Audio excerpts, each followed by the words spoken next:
Hello everybody, welcome. I got a very interesting video for you to make right now. It is right now November 16th, 2025, and I have this very important announcement. If you love to eat fruit and it's a big part of your diet, some of us can't grow our fruit. We have to get it from the supermarket.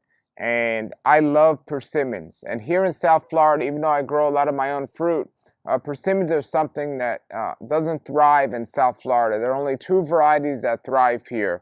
They're tropical persimmons. They need a certain amount of chill hours most persimmons need to grow. Persimmons are wonderful to grow in more colder environments, and California is the probably #1 place to grow persimmons in the United States. And I love persimmons. I always say if I lived in a different time zone, persimmons would be the main crop that I grow. Now, just like any food, there's many different varieties to persimmons. And I'm always seem to be knocking food that's bought from a supermarket, and today I'm going to tell you why. I recently went to Costco, and I was waiting all year for their persimmons because last year they had an amazing display of Fuyu persimmons, and they were $5 for a bag of persimmons, great price. And I went there and I couldn't stop getting their persimmons. It was wonderful. Well, normally I found this farm and they have amazing persimmons. They're called Sweet Georgia Fuyu Persimmons, I believe. I'll put the link below. And I got persimmons from them. The month of October they were loaded, and I was like, wow, this is such a blessing. They have Fuyu persimmons. They mail you a box. It's wonderful. But they're out of season. Their season went pretty quick. So I'm waiting for persimmons, and Costco gets the persimmons. I run to Costco. I find out. I get the persimmons. I buy a whole bunch of these. These are the Fuyu persimmons.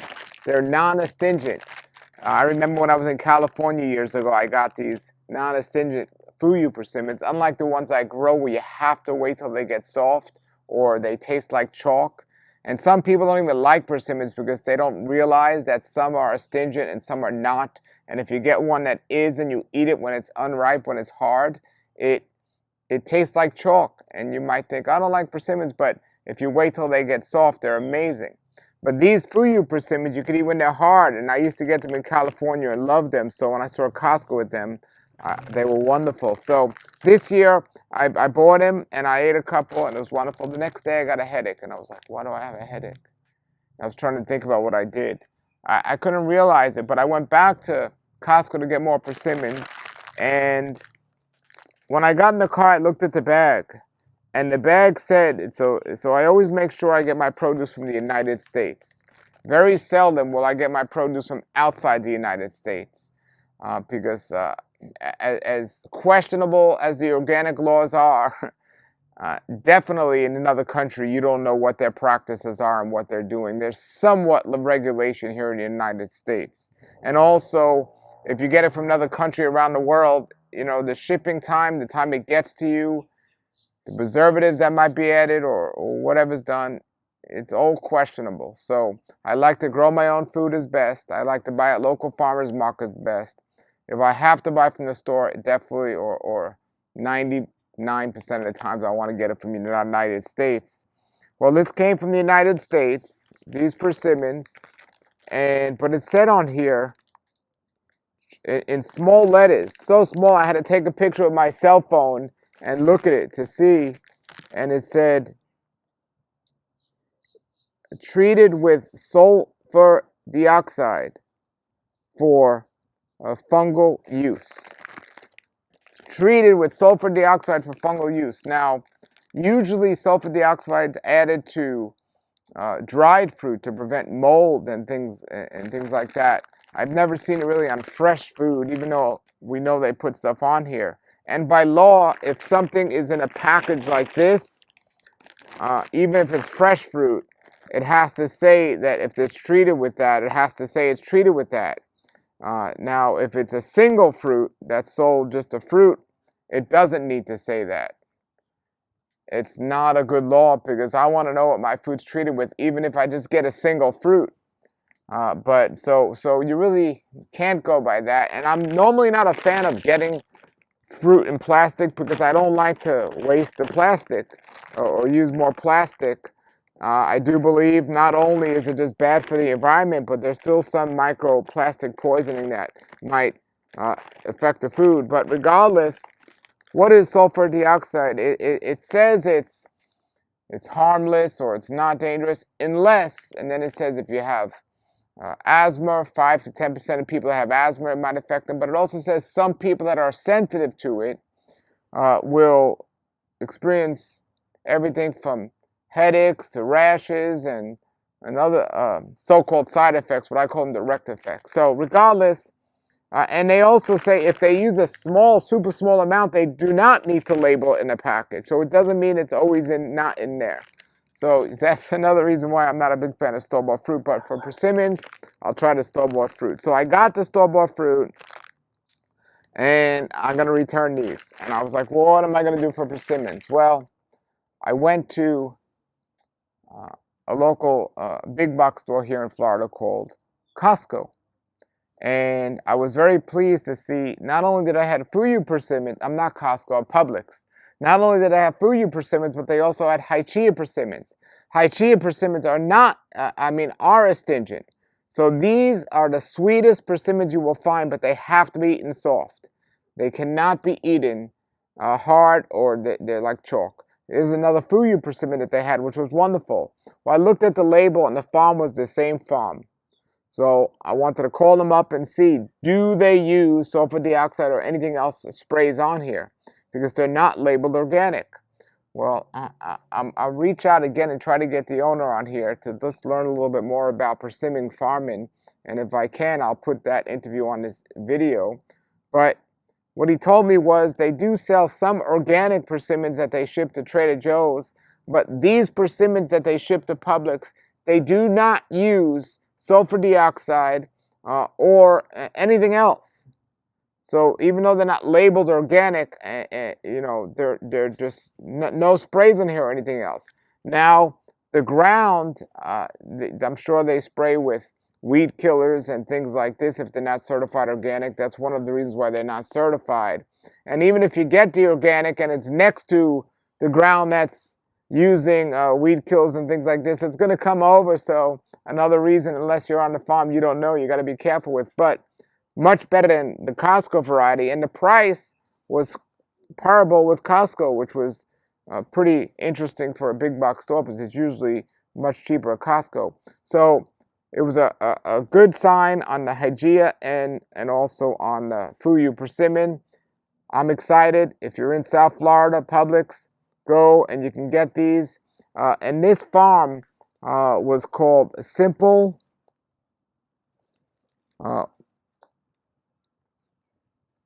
Simmons was this one, and I took a picture with my phone, and I blew up the picture, and they have a website, simplesimmons.com, I believe it is, and I got their number, and I called them from the store to ask them, and then I was also saw these. I found these. This is super exciting. I found these at Publix while I was on the phone with one of the owners of the company of the Simple Simmons, and this one's from a Bryant farm, but they're called Honey Persimmon. I never seen these. It doesn't say on the bag that they're treated with sulfur dioxide, and it was in the same area, it looks like, as the other one. So I asked the owner on the phone about these, and he said this is his brand also, and they definitely don't use anything. I said, well, why, if you have the Hachiya persimmons, why do you have them in a bag also? He said, this is a different variety. This is Honey Persimmons. I'm like, well, I never heard of that variety. He said, yes, they look like the Hachiya, a little smaller, but you can eat these soft or hard. I've never seen, personally, a non-astringent persimmon that was big like this.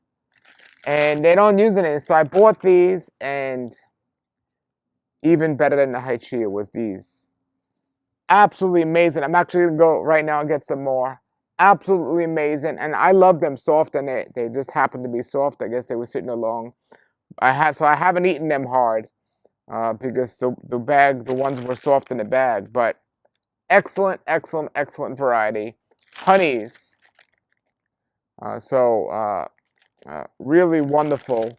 make sure the bag doesn't say they're treated. Now, so that's what I recommend. Again, I'll try to get the owner on the phone and talk about this with him because very nice guy, and he was willing to share the information. So maybe we can get him on the phone and talk about that. But going back to Costco's Persimmons, product of USA, most products in the USA on their fresh produce will not use the sulfur dioxide. They will use it on dried fruit, but not on fresh fruit. So why do they use it on fresh fruit? Well, persimmons specifically might sometimes get moldy spots or black spots. Depending on the weather and the crop, it might not always turn out as well as it appears.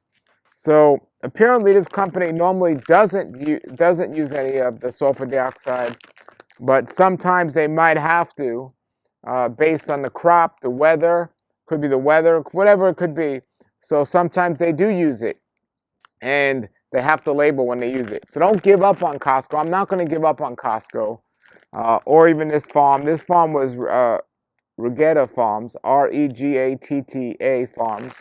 You want to make sure it's grown in the USA, number one, wherever you're getting your produce from, if you're buying them from the store. The closer the better, usually. But look at the bag, look at the labels, call the company up if you have to. It definitely helps to call the company. Now, why the companies use these gases and these sprays and everything else? It preserves coloring. It helps them with mold and crops and things like this. Now, for me, I grow my own fruit. And for give you an example, mangoes. Any mango from another country is treated. Most commercial mangoes are treated with sprays and things like this, so it's really not a treat I want. But when you grow it yourself, a lot of growers use natural mineral sprays like sulfur and some other sprays that help the fruit to not get diseases, so you get a better crop. Now, I'm not against that completely, but I still want as little questionable issues with my food as possible. And I have sprayed my trees, not the fruit. I've sprayed the trees to help them not get diseases. But once the fruit appeared, I would stop spraying.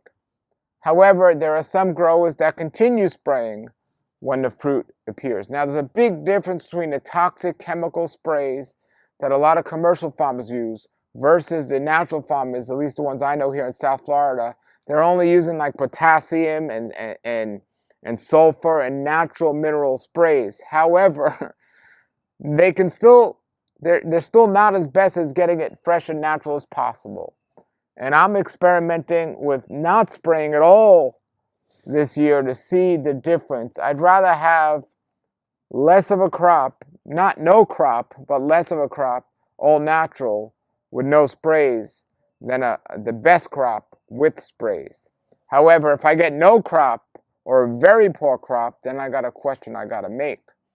But growing yourself and experiment, and there's some more natural things you could use versus unnatural is best. So you want to go to get your stuff, grow it yourself if you can.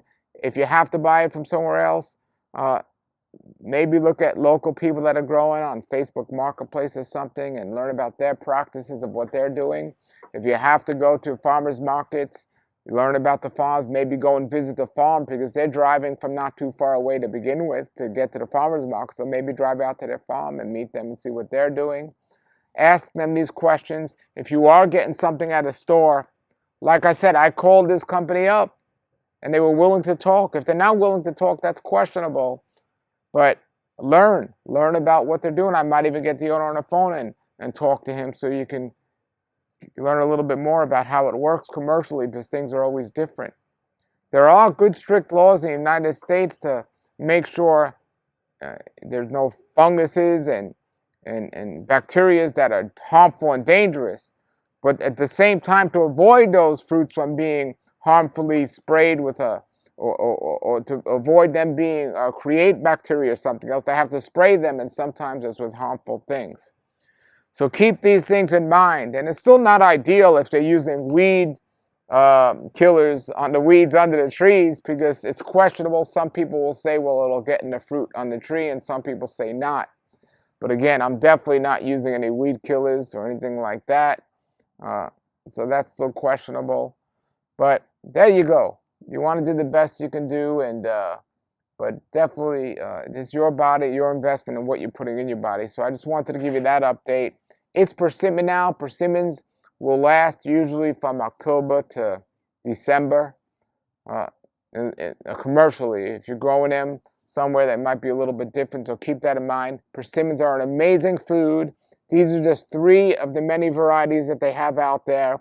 I know, I don't know if it was Costco or another place that recently had no, it was Sprouts. Sprouts is the local health food store, and they recently had a persimmon called a chocolate persimmon. And I didn't remember checking the bag on that one, but they were delicious, the chocolate persimmons. Matter of fact, I'm going to go to Sprouts later tonight or today, and I'm going to check and see what persimmons, if they have any in stock now. But remember, if it's just sold like this, a fruit by itself, they can have a sticker on them. Always, if the sticker starts off with the number 9, then you know it's organic. But if it doesn't start off with a 9, you're not sure, and they don't have to label it as if it's in a bag. So keep that in mind.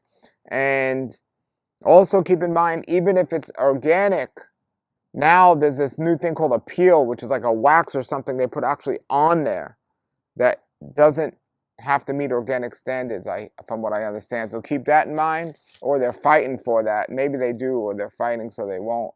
But keep that in mind. And we fought really hard for organic standards, at least in the United States, to know for sure what is being sprayed with our food or not. So hopefully those laws will stick up. All right, so there you go. That's some information for you. Thank you for watching, everybody. If you have any comments to put or questions, put them below. All right, everybody. Here is a hard honey or Honey's persimmon, completely hard. If this was a Hachiya, you would never think of eating it like this, but here we go. Wow. You could eat it like a Fuyu persimmon, hard. Amazing. Even sweeter than a Fuyu persimmon. Non-astringent, absolutely amazing. If you're in South Florida, go to Publix and get these honeys.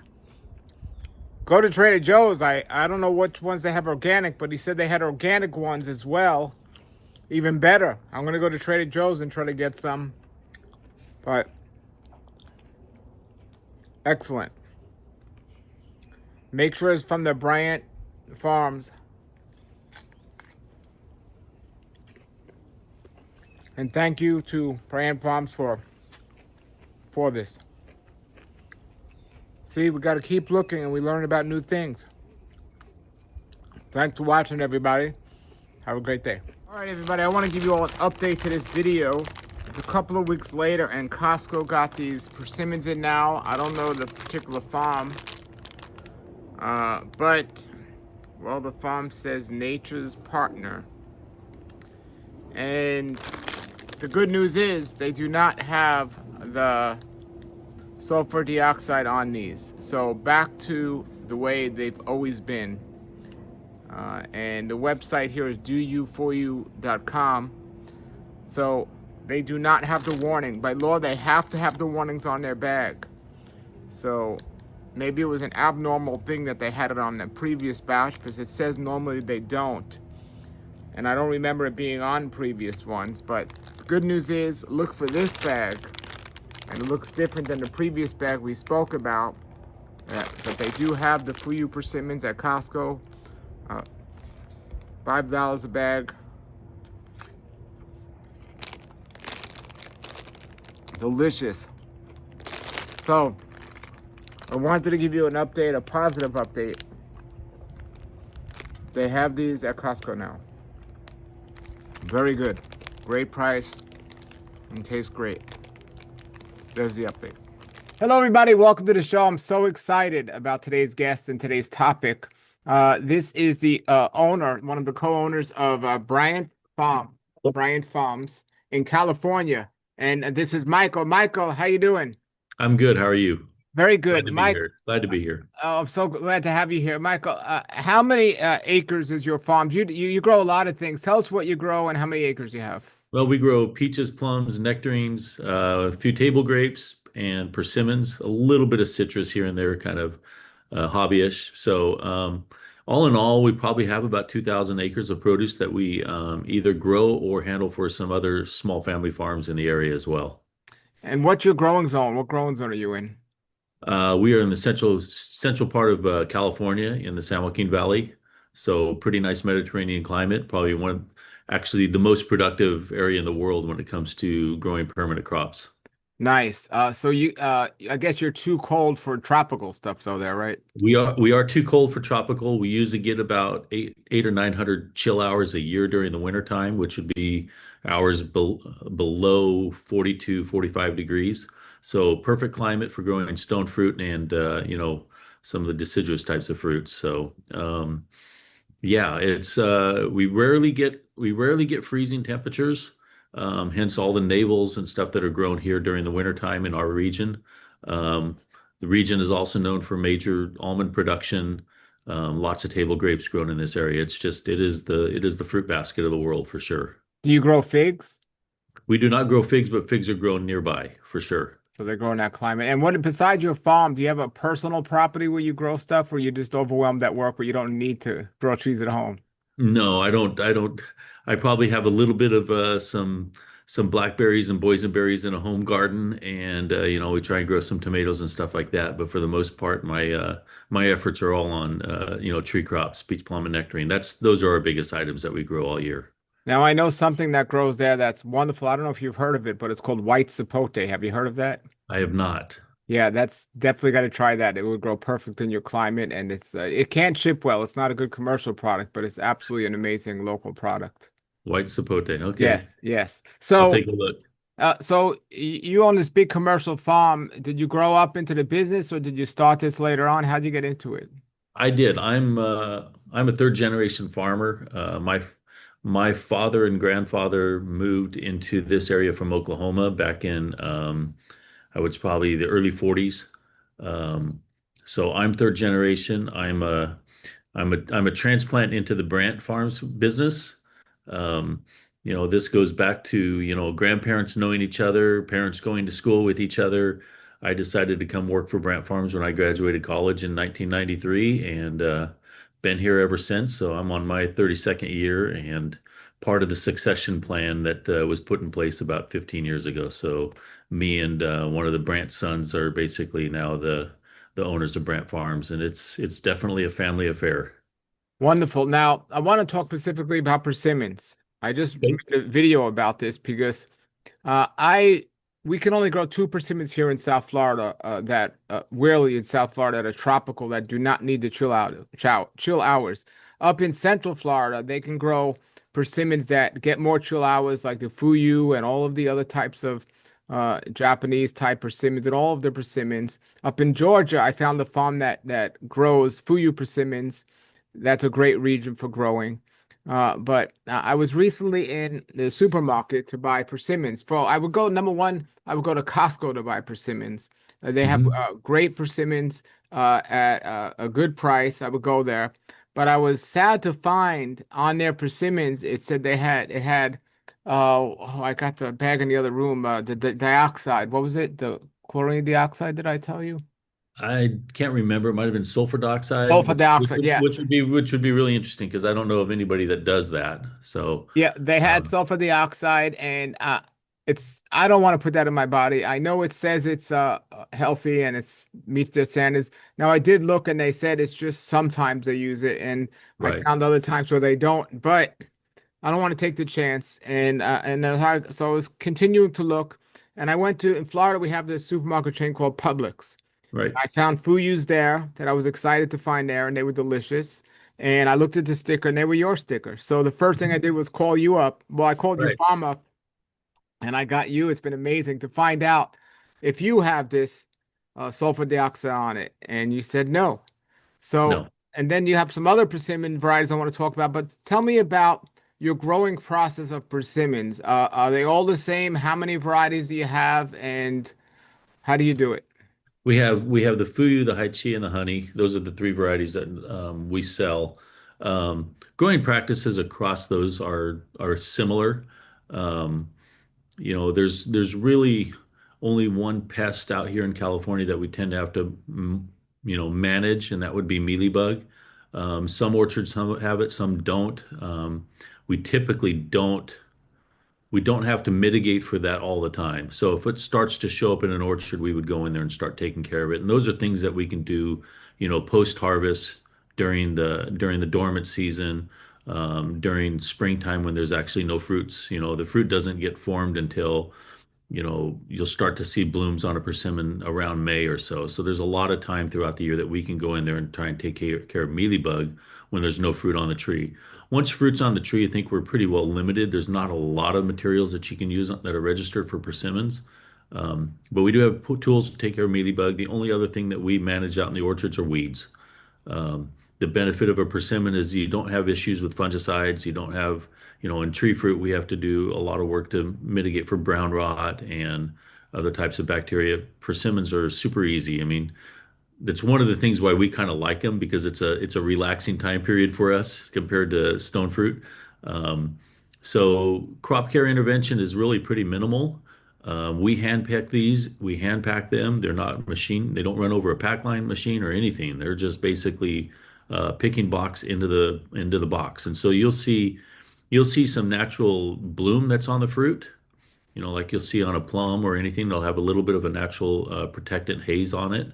And then there'll be, you'll see some dust in there from the fields because we don't wash these.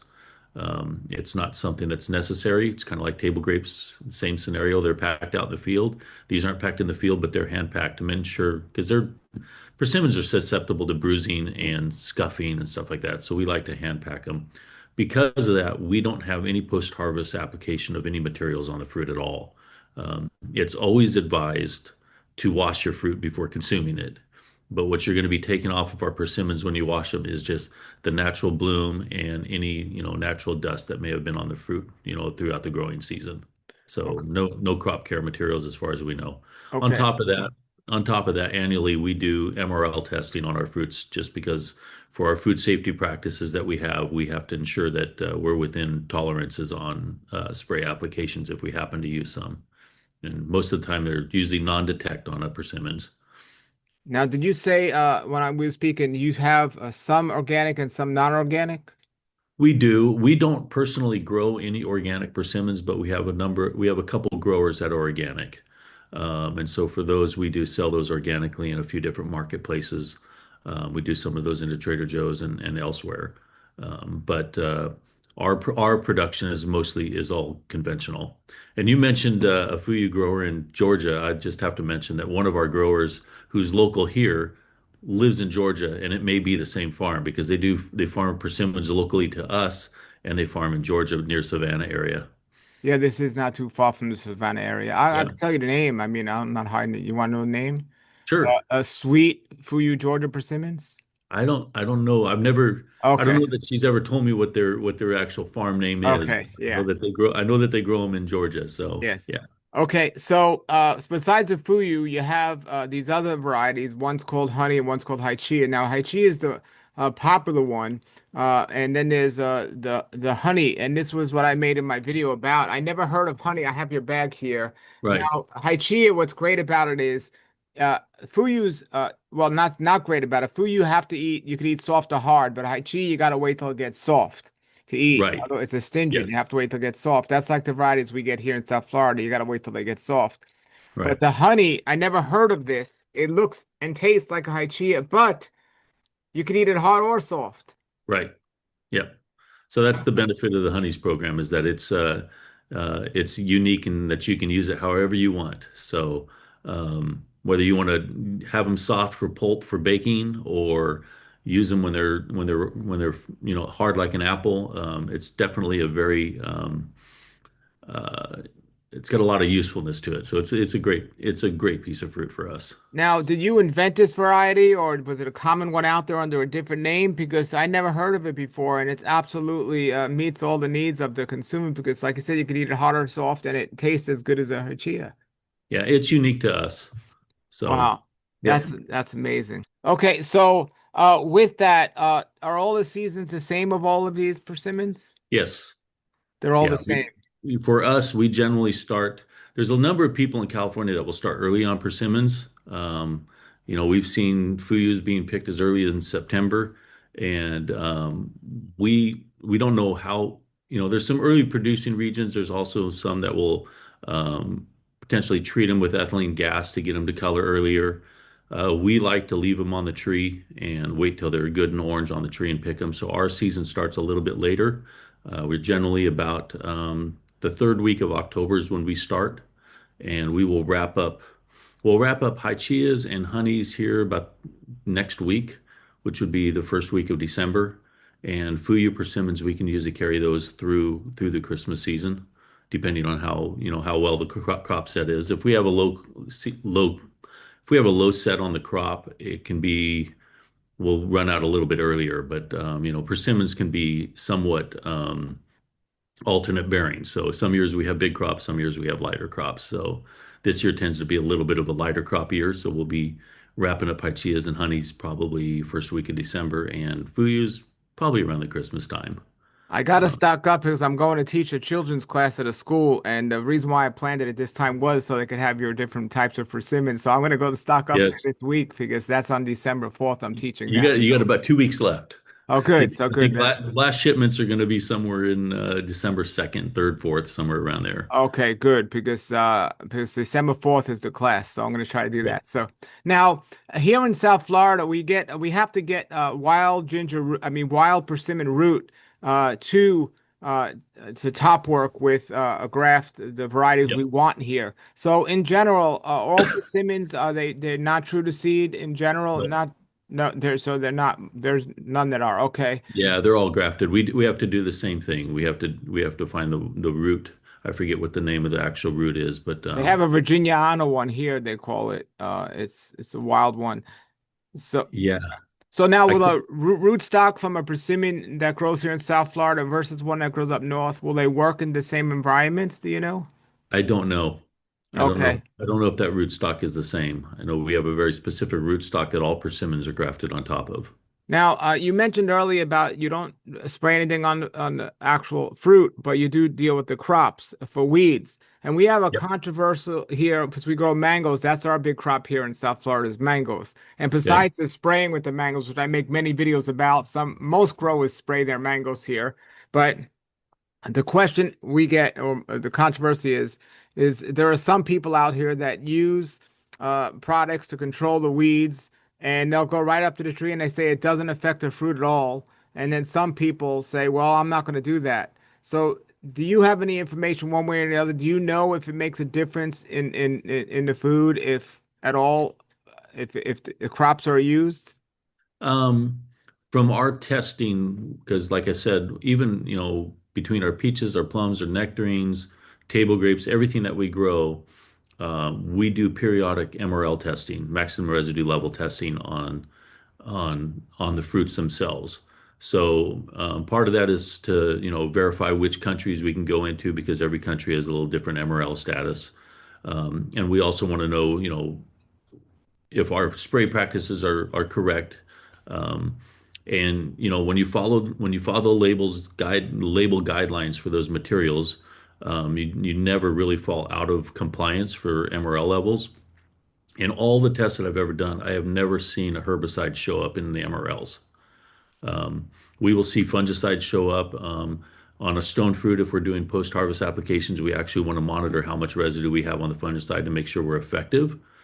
Too low could be problems for resistance type of stuff as well.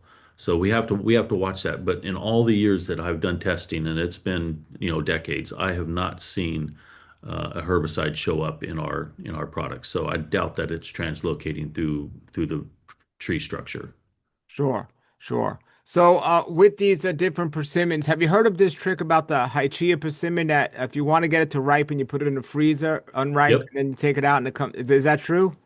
It is. It is. Because what you're trying to break down the proteins that are in there. The proteins, I get mixed up on which way it goes, but I believe the proteins are insoluble in the Hachiya, and you want to turn them into a soluble protein, and that's what causes the astringency. So one way to do that is to basically force the softness of the fruit. So by freezing it, you're going to break the cell walls and break down those cells. And so when you thaw it back out, the astringency should be removed. But at that point in time, much like going through the ripening process until it's soft. So is it just as tasty? Because I've done it and it was got soft, but if for some reason it just wasn't as tasty as letting it do it by itself. Do you know one way or the I other? don't I don't know one way or the other. It could have been the difference between the two persimmons you tried that on, or Okay, it might be that yeah, as they ripen, other starches convert to more sugar, and you might get a sweeter piece of fruit when it goes through normal ripening rather than freezing. But if you're behind the eight ball and you've got to bake with them right away, you might need to freeze them overnight so you can make your cookies the following day. sure. And I know there's a certain time where you got to say, okay, enough's enough. I can't just plant every variety, but why these three varieties? And did you do these three at the beginning, or did you start with one and add the others? We've started mostly with Fuyu and Hachiya, and added the honeys in the last several years just because uh, those are the prominent varieties. To try and go out there and do the chocolates and other things, it's a little more there's more barrier to trade as far as getting the consumer to purchase them. It's a much more specialty. The Hachiya is much more widely known because it's been around a lot longer. And so there's a following for Hachiya. Fuyu has been picking up steam in the last 6 or 7 years in the marketplace, especially domestic marketplace. So new consumers have pretty much gone towards the Fuyu. Older older generation have stayed with Hachiya. That's been the variety they've known for a long time. And then we're building a whole new batch of followers with the honeys. Sure. So, I was in a store. there's only so many SKUs you can put in a store. Exactly, exactly. I was Yep. in a health food store recently and I saw the chocolate for the first time, and I've heard about it for years, and I saw it for the first time. Right. And it was surprising to see, but it's a great marketing thing, a chocolate Yeah. persimmon. But I am just blown away by this honey. I mean, I'm nothing against Hachiya or Fuyu. I mean, Fuyus have traditionally been some of my favorite, but this honey was like a Hachiya that you don't have to wait to get soft. Yep. Absolutely amazing. Absolutely amazing. And I highly recommend people, if you're in South Florida, go to Publix to pick this up. But I'm sure you're in supermarkets all over the country, right? We have limited supply, but Publix is pretty well saturated. So that kind of covers the southeast and a few other areas across the country. Yep. Sure. Now, how big do persimmon trees grow? Do you keep them small? How big do you let them grow? We try and keep them, I would say 12 feet or under. If you'll find backyard persimmon trees that are 18, 20 feet tall, but in the orchards, we try and keep them down. Ladders are not fun.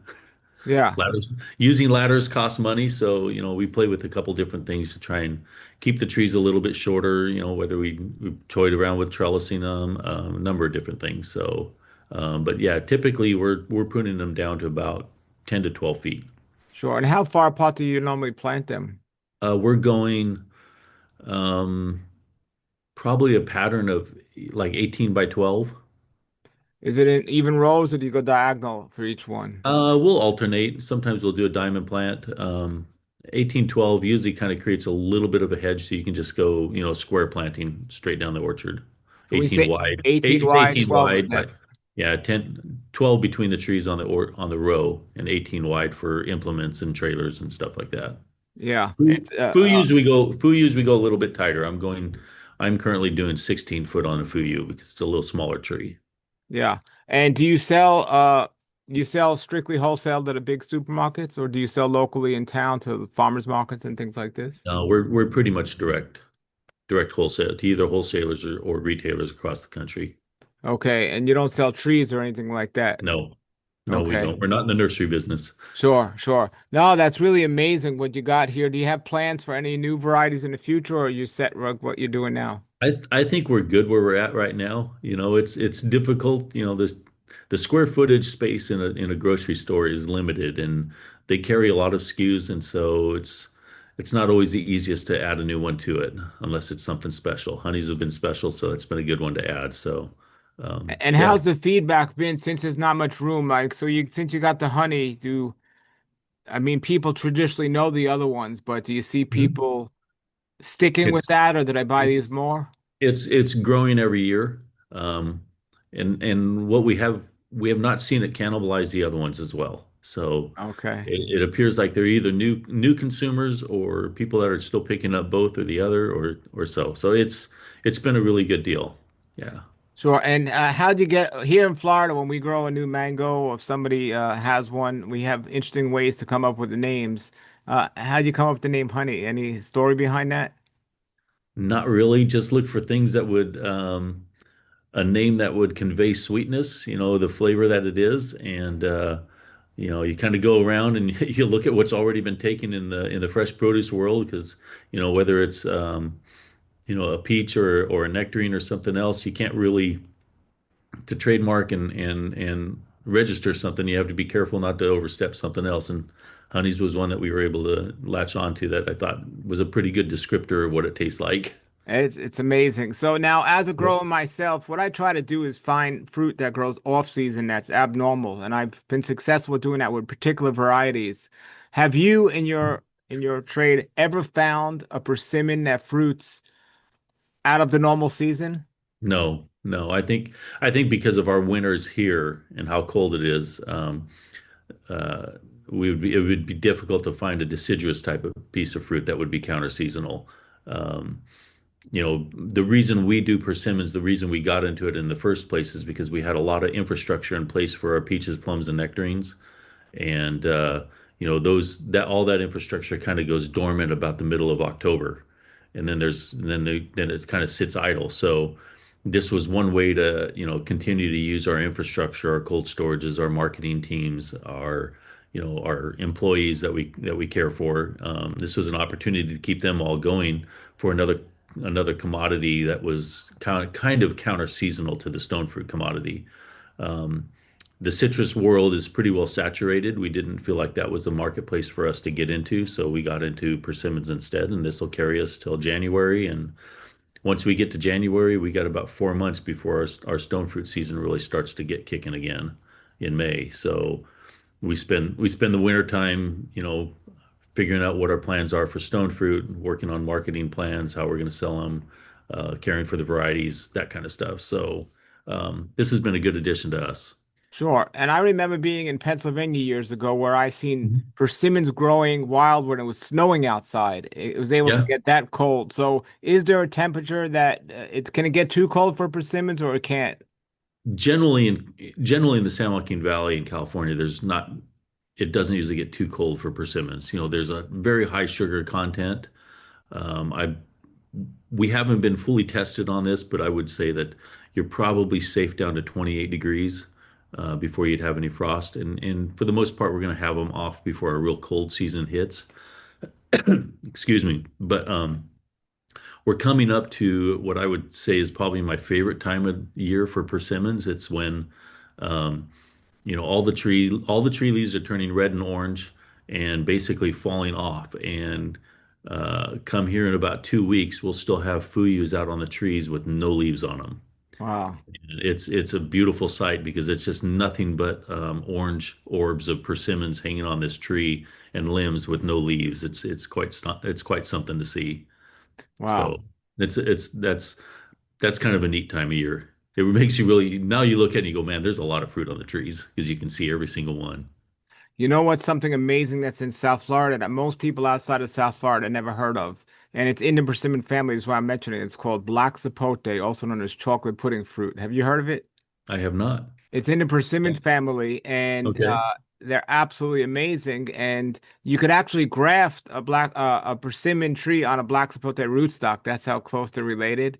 I think they're Yeah. more of tropical. They won't grow if it gets too cold, but really something to try. The season's just starting, as a matter of fact, and last. Okay. That's one thing. The season starts all winter, and I found this year summer varieties that it's amazing. So I'm going to start grafting those, but varieties that do in the summer, which is backwards than the way it normally is. Yeah. Yeah. So white sapote would grow in our area, black sapote's in your area, huh? Yeah, white chipotle grows everywhere here and near you. It's Okay. very common and popular near you. There's different varieties, and black chipotle is in our area, and really very amazing fruit. Which when the season comes, I'll try to send you a few. Okay. That Yeah, sounds fun. and yeah. Anything else you want to say about you're locally at Publix here in South Florida, and I'm sure all over Florida and Publix. Anything else you want to say about your persimmons? Nothing really much to say. I mean, I always thank Publix because I think they're a great business partner for us as far as getting our products out to the consumer. So in the Florida area, that's the place to find our stuff. Whether it's our peaches, our plums, nectarines, or our persimmons, they've been a great partner. And you say you're at Trader Joe's as well? Trader Joe's does carry Fuyus. Okay. That's the only one that they carry. Yeah, and it Okay. depends. Some Trader Joe's we're in, some of them we're not. We don't have every single store. So Okay. Now, yeah, what's your personal favorite fruit to eat? my personal favorite piece of fruit. Um, I would say I'm kind of a nectarine fan. I have a nectarine in the middle of the summertime. That's we call it wildfire. It's a variety of ours that we found in our fields and we propagated it. And if you have any history of old nectarine varieties, there was a nectarine variety back in the 80s and 90s that was called a Fantasia and very, very strong aroma and nectarine flavor. Not a lot of color to it, tended to be kind of a little bit ugly. So over the years, it's kind of lost its luster and it's no longer being produced in the area, but it's what I would consider to be an heirloom nectarine.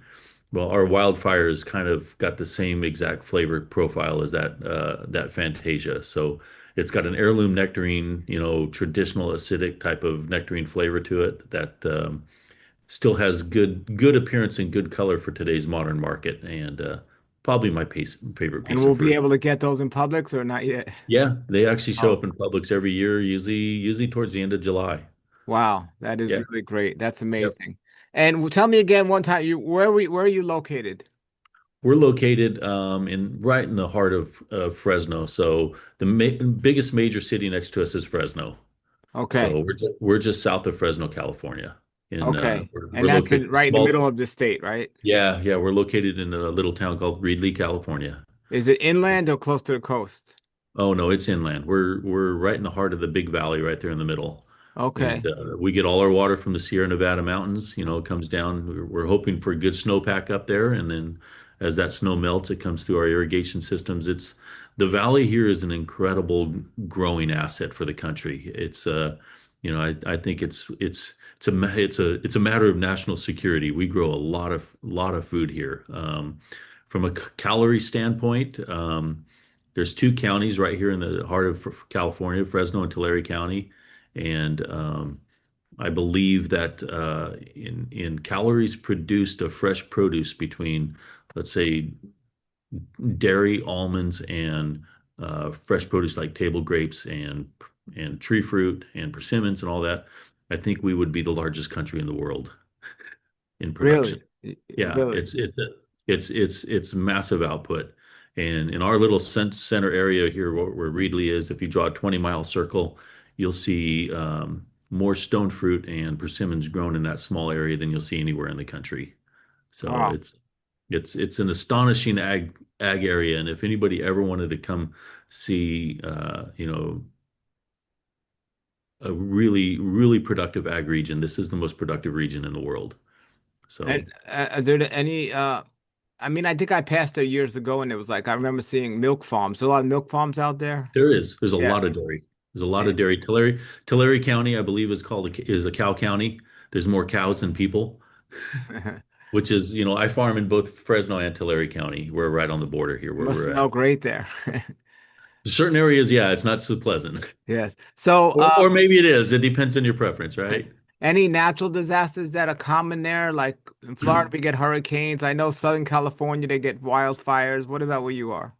Where we are, we generally don't get anything. That's one of the beauties of our growing region is it's pretty protected. You've got a coastal range on the western side of the valley that shields storms coming over a bit, kind of kind of takes the brunt of the hit as the storm tries to get over that coastal range, and then you get the Sierra Nevadas on the other side. So we're pretty fortunate. There's other growing regions, where there's the southeastern peaches, and they have their battles with freeze events that come down and hit them periodically throughout the years. Um, the only for us, frost has not been an issue on stone fruit, um, but it does happen now and then. You do sometimes get those events that happen, and usually it's not total losses, but you'll lose some fruit to frost. But generally, we're pretty stable production region. The other event that we can get is we can get hailstorms or thunderstorms coming during the springtime, and there's a lot of things being done out in this area. A lot of people are netting their orchards in case the hail comes. Oh Uh, we wow. do have we do have hail cannons out here as well that go off. Oh To wow, interesting. How yeah, big they're does the hail get? How big? here. Big hail here would probably be quarter inch. Okay. It's generally eighth inch, maybe 3/16. It's usually small, but that small hail is piercing and it comes in, hits the surface of the fruit and damages it, and then we got scarred fruit. Sure. So it's not damaging from the standpoint of destroying vehicles and breaking Yeah. windows, that type of thing, but it can wreak havoc on stone fruit. And what about the summer? What grows there in the summer? Anything, or that's your time to like take care of just fields? Summertime, Yeah. summertime, we are busy picking peaches, plums, and nectarines. Peaches, plums, and nectaries. Yeah, Summer. yeah. Wow. During the summer, that's my boss. I always tell people when it comes to the peach or nectarine, the perfect peach is only perfect for 24 hours. You got to take it off the tree when it says I want to be off the tree. If you go too early, it's too green. If you wait too long, it's too soft. So there's a very small window to harvest it, and we have probably 30 or 40 varieties of peaches. Same for nectarine, same for plums. So we start our peach harvest about the 7th of May, and it goes all the way till about mid October. And in between that, every 10 days, you're starting a new variety of peach with a little different timing Great profile. question. I've been meaning to ask you. So, Yeah, persimmons, when's the ideal time to pick a persimmon? Like, do you know? Like, is it just like, how do you know when it's ready to be picked?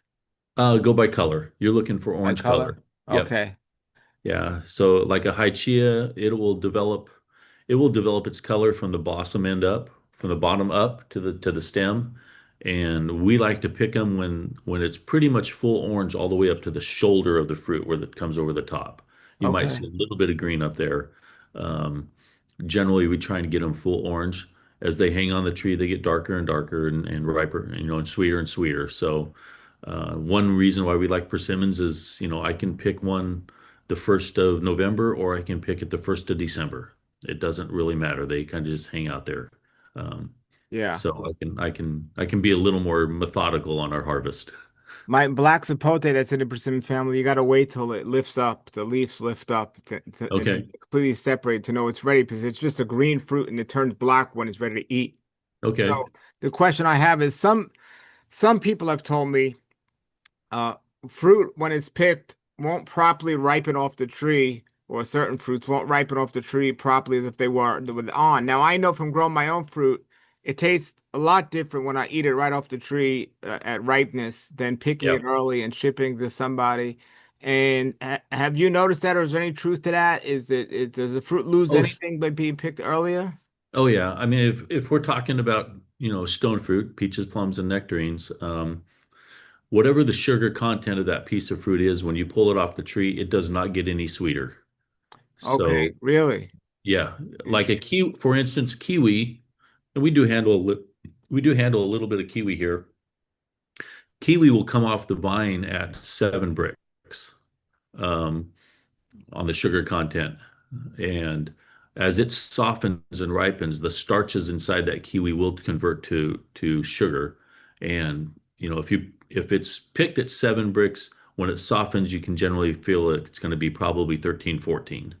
Stone fruit, peach and plum or nectarine, when you pick it at 12, it's always going to be 12. It's never going to change. The only thing that changes in fruit is that the acidity drops out of it as it ripens. And really, the acidity is kind of probably the easy way of describing it. It's basically chlorophyll. It's the green color that's internal. So as that chlorophyll content drops or the acidity drops, it's going to appear to be sweeter, but the actual sugar content hasn't gone up. If you pick it too soon, you're not going to get piece of fruit to ripen properly. The sugar level won't be as high as it should have been off the tree. There is there is kind of a not a direct correlation between sweetness and softness. Um, we test our peaches and our nectarines for pressure tests. I don't know if you've ever seen it. It's a penetrometer that you use. It's a plunger that can measure the firmness of the flesh. And as fruit ripens, it will increase, the sugar will increase to a certain point and then it will flatten off. And then it'll continue to get soft, but that sugar won't increase anymore. So we are trying to pick it when that sugar hits the highest content. And that for us, when we measure it with a penetrometer, it's about 8 pounds pressure or firm pressure. So it's firm to the touch, but you can feel maybe a little bit of give on the piece of fruit. So you have to manage that. That's one of the things that makes us unique is that we're trying to do that. Other people have used some ripening techniques after they harvest it, but again, you're not increasing sugar, you're just creating softness. What about So persimmons? Do they stay at the bricks when you pick them, or do they obviously when they get softer they get sweeter, especially I the think astringent they ones, get I would sweeter, think. but I don't think the sugar content increases on those as well. I think Here's a it's good pretty one. much If you have opposite. your own yard, like I have astringent peaches, Hmm. uh, should you let them ripen on a tree if you can, or should you pick them hard? Again, it's kind of there's a happy medium. It's not you don't want to get them dead soft off the tree. When you can start to feel a little bit of softness to it, maybe it feels I wouldn't say like a softball, but maybe racquetball or tennis ball type of feel where you can feel a little bit of give to it. You don't want to feel you want to feel some substance or some flesh underneath the skin. You don't want it to be like a water, like you're starting to get watery patches underneath, because then you're going to lose your shelf life. So Well, I'm talking about personally, like if you have yeah, your own yeah, yeah. personal yard, if you don't, even without shelf life, Right. it's still okay. Yeah, But I then you got to still fight the and bugs that if you wait till it gets too ripe. actually it's a personal preference. If you Yeah, like soft juicy fruit that just falls apart on you, pick them ripe, pick them dead ripe. yeah, yeah. We have people. There was uh, a campaign that was years and years ago, but it's basically called a you're a cruncher, leaner, or in betweener. Do you like your fruit crunchy? Do you like it, where you got to lean over a trash can or whatever, or the sink and let it just drip, or do you like it somewhere in between? So everybody's got their preference. I know some people that grew up in this industry that likes green, they like green hard fruit. So it depends. It's a personal preference. So Wonderful. pick it how you want. There's no wrong answer. Wonderful, everybody. Get to your local supermarket, Publix, Trader Joe's, and look for the Brandt Farms logo, Farms. Yeah. And do you have Brandt another Farms. logo, or is that the main logo? That's our logo. Brandt Okay. Farms. And Yep. definitely get them. And Michael, thank you for joining us on the show today and appreciate all you're Absolutely. doing there. It's been a blast. Enjoyed talking with you. Here is the label for the Honey's Persimmons that you can get locally here in the Southeast at the big box grocery store. I highly recommend you check these persimmons out.